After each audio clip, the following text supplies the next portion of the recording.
What's up, guys? Welcome to Operation B, the podcast. I am your host, Jamie Thurber, and I am here to take you on a journey of deepening, of expansion, of understanding more about who you are and why you're here and how to operate in an optimal way that allows you to do what you want to do, feel how you want to feel, take care of yourself truly, and support everything that your heart desires.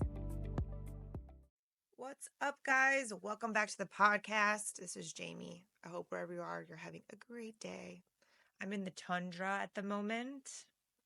It is cold and snowy, and I love the snow, so that's okay. But I live in the boonies, so when it's cold, I just don't go anywhere because our driveway is like a roller coaster ride, and I'm good. I'm trying to wreck my car. So here I am. Anyway, so I'm all cozied up, and I hope wherever you are, you're having a beautiful day. I wanted to talk to you about something that I feel like I've not ever really heard anybody talk about, except for some of those girls that make the cleaning videos on TikTok and Snapchat. I'm pretty sure the Snapchat ones just come straight from TikTok, but I could sit down and get stuck watching somebody clean real quick. Like my brain feels so good watching the check boxes happen. But anyway, I remember it makes me feel better sometimes where I'll see these girls like make these videos and they're like, clean my depression room with me. And I'm like, wait, this is a thing. And my clients and friends and stuff I've had conversations with, um, I have a housekeeper, Trisha. She's like literally the savior of my life, especially while I've been sick. And her and I talk about it because she goes in sometimes and helps people who have their houses or their spaces that become so overwhelming while being sick or depressed that they need assistance. And before you think I sound like a privileged person, I'm very aware of the fact that I have a privilege of being able to have someone help me with this, by the way. And we being me and my partner made a conscious decision that it was going to be necessary in order for me to fully be able to sit in my physical healing protocols and do what I needed to do. So don't come at me. I know I'm privileged with that. I am not blind to those things. And so what this could also look like is hiring or not hiring, but asking your friend or your mom or your cousin or someone to assist you with something that feels overwhelming because people always are willing to help you. You just never ask. So just keep that in mind. Anyway, so here's the thing I've noticed is that people with chronic illnesses that have reached the point where I was at and sometimes still am, where my physical body had to stop being pushed to do things because a lot of us just push through, it's the American way, just push through and do things anyway. Um, no matter how detrimental it might be to our mental state or our physical well-being. And so, yeah, the idea would be allowing us to recognize that when we're in those states, whether it's from depression and we feel like we're like moving through sludge and can't function, or it's because we're ill, physically ill, and need to not force ourselves to do things, what ends up occurring is things pile up. I remember one point when I was at one of my darkest places as far as depression goes. I had just moved back from Iowa. I was in my little apartment, which was like literally the best thing I possibly could have ever found. It was my little safe haven. And one bedroom, I think it was like a total of 900 square foot. It was perfect for me. It was in the woods. It was just quiet and ideal. Anyway, so she and I talked a lot about my state that I was going through. And I would tell her that I felt like I was like crawling through the muck sometimes. Like I could barely, I felt like I couldn't move. And I didn't know what that was. And she's like, well, that's, what happens sometimes when your system's going through depression and whatever. But I remember her telling me like sometimes just throwing the trash away in the trash can is a win when you're in that dark of a state. Um, and I don't ever want to talk about that because the world has told me for many years that that's something I should be ashamed of when I know it's not true because so many of us experience it and it's just life. It's just part of being a human. I remember also talking about how like brushing your teeth was like a chore, and that was a big win when you would do that. And just things like that. Everybody's situation is different. Similar to, I don't know if you've ever read Don Miguel Ruiz's book, The Four Agreements, one of my favorite books. I recommend it to people all the time. But he talks about how one of the agreements is always do your best. And your best looks different every day based upon where you're at in your life and what's going on. So, um, sometimes your best might be putting the dish in the dishwasher. Sometimes it may be cleaning the whole house. Like, it changes completely every day, and you have to be able to give yourself grace for that. So, my point today is the fact that, first of all, if you feel like you're hiding somewhere because this is you and you're ashamed, don't hide, or like don't feel ashamed, don't feel alone, because you're not. It's a thing. And the reason I know this is because I talk to other adult humans every day, all the time, that are going through hard shit. And we have these conversations because I'm a safe place for them to talk to. And I know that by me opening up, people who are also going through hard things will open up to me about stuff like that. And it's a beautiful exchange. But like another part, so I'm a pile maker, which pop psychology on TikTok or Instagram have told you that everyone has ADHD. Like, I see all these things all the time. They're like, this is a sign of ADHD. And it's like, okay, well, that's also something humans do. So that's not like the only thing that you can say. I believe ADHD is a thing. Obviously, I live with someone who has it, and I actually have a lot of clients who have it because I'm able to talk to them clearly in a way that, fits with the way their brain functions, and have created exceptional patients over the years because of Tony with that. But do I think every person who makes piles has ADHD? No, I sure don't, because I make piles and I don't have ADHD. So anyway, I'm a pile maker. So during this time, I would decide to try to do like a crochet project. When I say this time, I mean like my slow down time of healing. Or I would pull out like journals or books or things to like occupy myself while I was sitting, and it would turn into a pile, and that pile would move. And then every Tuesday or Wednesday when my housekeeper was coming, I would put those piles into a basket, and the basket would get shoved into my closet or into my basement. And it continued and continued. And there'd be times where I would get a bunch of it handled and then it would all come again, right? So it's just the truth. And like, screw the narrative that makes me feel as though, or made me feel as though I should be embarrassed by that. A big win for me was in January, one of my best friends who I haven't seen in person in a while came to town. It was the first time she ever stayed at my house. And I didn't clean up the messes. I wouldn't have been able to. Like, my upstairs, my living spaces are all very fine, is what I'm getting. But then that stuff piles up, and I just told her, I was like, hey, it's not going to be. She goes, I could care less. I'm like, I know, but it's a big win for me to know that I'm able to just allow that to be what it is, because that's just my reality right now, and that's okay. That mess or that pile or that basket of things that you weren't able to put away for a month or even more, like, let's just be real. And again, you're speaking to somebody who considers herself and is successful. So the rule that the world tells you, like, it's not the truth for everyone in every situation. It just isn't. Um, it just isn't, because it just isn't. Like, I just don't know what else to say. Um, Life happens, and it's cute for us to all think that we can hide from life, but sometimes we got to let it be what it is. And there are more important things, like me healing physically, and it required me to sit. So I'm not going to apologize for that. So think what you will, my friends, or listen, because there's a good perspective shift here and a good ability to recognize the humanity in yourself and in other people. So anyway, so for me to allow someone else to see that and be okay with it, um, and know that there'll be a time and a place where I'm able to deal with it, and slowly we're getting there. I have help. I have someone helping me. But slowly we're getting there, and my body's still physically, like, yesterday I had to clean because we're having company again come stay with us. So yesterday I had to clean a couple of the bathrooms and clean a bedroom and dust, vacuum, and whatever. And I was freaking beat afterwards. Like, my system was not okay, just because it's still in a state of really, really like a large amount of fatigue really easily. Um, and that sucks, but it is what it is. And so I knew that and I allowed that to be basically the thing I was going to do that day. And that was that. So I wanted to really film this episode to talk about the fact that this does not mean that you are lazy and this does not mean that you are a slob.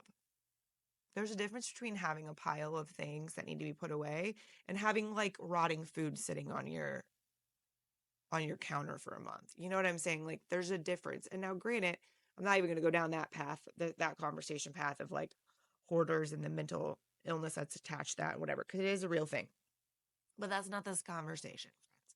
This conversation is to give a moment of exhale to people who feel like this is something they should be um, embarrassed by or ashamed of.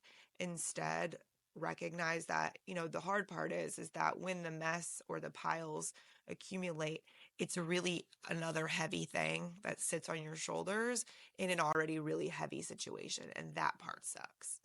That part I wish I could tell you that I can make better. I wish I could tell you that it never gets to me, but that's not true because it absolutely does. Um, it's just, you have to learn when you're healing and you're going through depression or chronic illness or those really hard things, you have to teach yourself that grace is a whole nother ballgame than you even thought it was.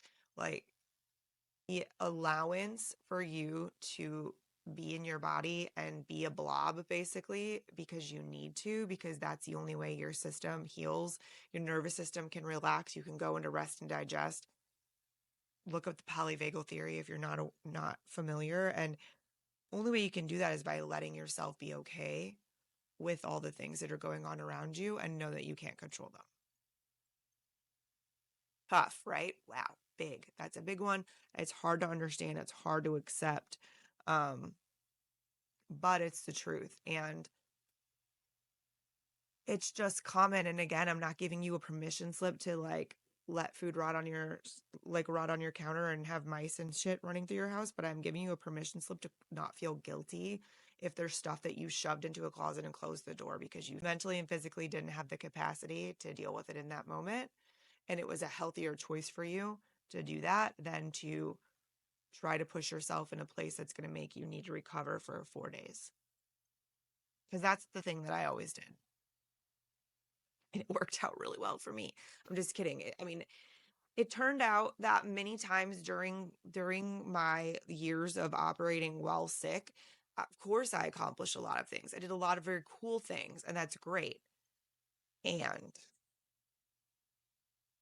overall, the big picture, it hurt me more than it helped me. So living in a world now where it's been 2 years, actually, I just had, the little memories pop up, right? And I just had the little memories pop up telling me that Bonnie, my Boston Terrier, my first Boston Terrier, who I had for 14 years, she passed away 2 years ago. That's a mind fuck for me. Like that is a time warp that I have a hard time, like even right now as I say that, like the uncomfortableness like rises in my chest because my system has a really hard time making sense of that. I still have a hard time making sense of the fact that she's not here, because she was for so long. She was such a big part of everything I was doing, all the time. Many of you who've been around for a long time are very familiar with Bonnie because she's been here in all the pictures. I have professional photo shoots with her. Like she's in almost every video. Like she has always been there.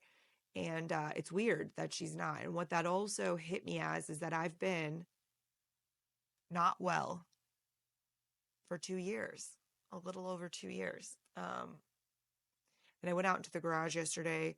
That's where Tony basically lives. And I was like, because we're snowed in. And I said, babe, it's been 2 years since Bonnie died. And he's like, what? And I said, yeah, 2 years. Can you believe that? And he's like, none of it still feels real to me. Because we had lost our other dog not too long before that. And that, even though we knew he had cancer, like that still doesn't feel real to this extent either. But that's another conversation that'll make me cry in another day. But him and I were talking, and And I told him, I go, it just, what that really hit me was that I've been not well for 2 years. And then I go, but the really twisted part is I've been not well for 20 years and just didn't acknowledge it. And like, I say that. And again, the reason I'm sharing that with you is because that is a really difficult thing for me to say because it feels dramatic. It feels unrealistic. It makes me wonder what every single person that I met over the last 20 years and has engaged with me or experienced something with me thinks about me now. They must think I'm a liar. They must think I'm a fraud. They must think I'm all of these things. Did I lie? Was I just constantly lying? And the truth is, the fact is, no, I wasn't lying. Like, if you met me on a trip, if you met me at an event, if you met me anywhere in high school, like, I wasn't pretending to be anything. During the day, I was just so disassociated from my body and the cues and the physical yuckiness that I was operating from here, which says a lot about my freaking mental capacity, really. But all of that was real. You just didn't know about the aftermath. You didn't know about the things that happened at night and on the weekends and after many days of me pushing so hard that I couldn't get out of bed for several days, like, or me being sick all night. Like, you just didn't know about that. But like, how many people do you tell about your entire like evening experience after they go home at an event? You don't, because it's your personal time. It's not like you're like, I took a shower and then I pooped and then I peed and then I had breakfast and then I had a snack and then woke up again in the middle of the night and peed. Like, we don't tell people about what we do in the evening. So like, why would I tell them about me being sick? Because it was just as normal as what I just described. It was just that normal to me. And so it's still a weird thing that I feel is important if you've dealt with things like that or what I'm talking about, to speak out loud about without giving a justification, without giving a like excuse, without any of that. So for me to say to Tony, who of course is my person, and it's still uncomfortable though, even though he's the person and he's been here, still uncomfortable. And for me to say to him, I haven't been well for 2 years. Holy moly, it's actually been 20 years. All of that feels crazy. And then that's all I say while we sit in a moment and he witnesses me being raw and vulnerable about something that's really difficult. Huge growth, huge healing moment right there. Okay. So again, take this episode for whatever you want to take it for, take it as a permission slip, take it as whatever. But like, dude, this is a thing.